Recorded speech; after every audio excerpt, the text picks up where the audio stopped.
Hello, this is John with Anthem Business Solutions, and today we're going to go over how to edit the tip. So if you've already added a tip to a credit card transaction and you need to edit that tip, then you need to go back into the ticket, and down here at the bottom you should see the tip value there. But let's say you hit 2 and it was supposed to be 3, or maybe it was supposed to be 1, whatever the case may be. But you got to select the tender down here, so you have to press on that, and then we see the tip screen again. So all you have to do is retype the tip and put that in there, and it'll change that from $2 to $1 or to $3.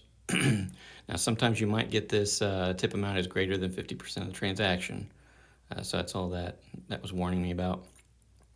But that's all there is to changing it. Thanks for watching. Want to stay up to date on the latest tips and tricks? Don't forget to click the subscribe button and hit the bell icon.